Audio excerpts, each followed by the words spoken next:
എന്നെ പോകാൻ അനുവദിക്കൂ. നീ എന്തിനാ എൻ്റെ ചോദ്യങ്ങൾ അവോയ്ഡ് ചെയ്യുന്നേ? സിമ്പിളായിട്ടുള്ള ചോദ്യമല്ലേ, 2 സെക്കൻഡ് കൊണ്ട് നിനക്ക് ഉത്തരം പറയാൻ പറ്റും.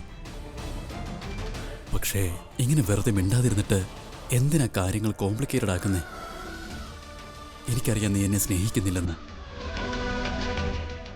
അപ്പം ഞാൻ നിന്റെ അടുത്ത് വന്നാലും നിനക്ക് ഒന്നും ഫീൽ ചെയ്യില്ലല്ലോ.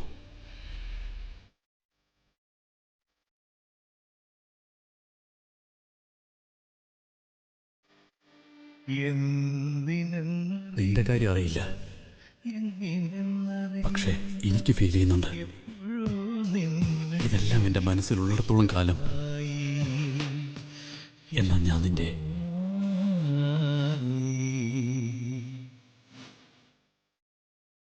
ഫ്രണ്ട്ഷിപ്പിന് പോലും അർഹതയില്ലാത്തവനാണോ?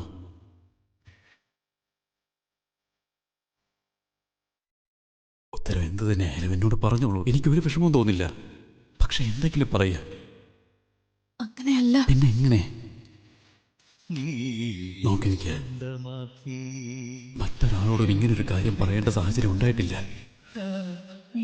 പക്ഷെ നിന്നോടെല്ലാം പറഞ്ഞിട്ട് നീ എന്നെ ഒരു ഇമോഷണൽ ഫുൾ ആക്കി മാറ്റുകയാണ്.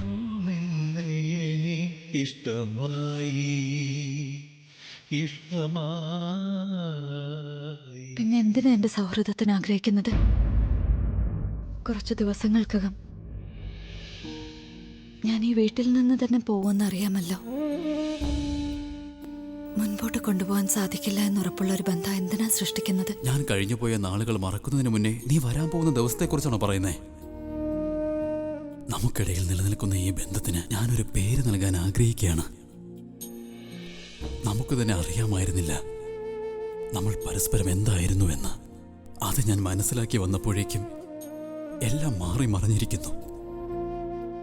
ഞാൻ സ്വയം എൻ്റെ ചിന്തകളെ മാറ്റിയപ്പോ നീ നിന്നെ തന്നെ. നീ പോയതിനു ശേഷവും നിന്റെ ഓർമ്മകൾ എന്നിലുണ്ടാവും. അതുകൊണ്ട് ഈ ബന്ധത്തിന് ഞാൻ ഒരു പേര് നൽകാൻ ആഗ്രഹിക്കുകയാണ്. കാരണം മനസ്സിനെ പറഞ്ഞ് മനസ്സിലാക്കിയ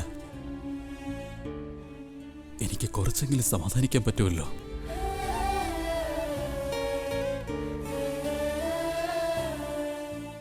നീ എന്താ ഒന്നും മിണ്ടാത്തെ? പ്ലീസ് എന്തെങ്കിലും പറയാ. ഇല്ല, നമുക്ക് സുഹൃത്തുക്കളാകാൻ കഴിയില്ല.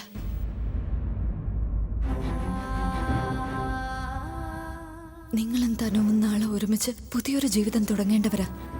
തനു നിങ്ങളുടെ കാര്യത്തിൽ എത്രത്തോളം പൊസസീവ് ആണെന്ന് എനിക്ക് നന്നായിട്ട് അറിയാം.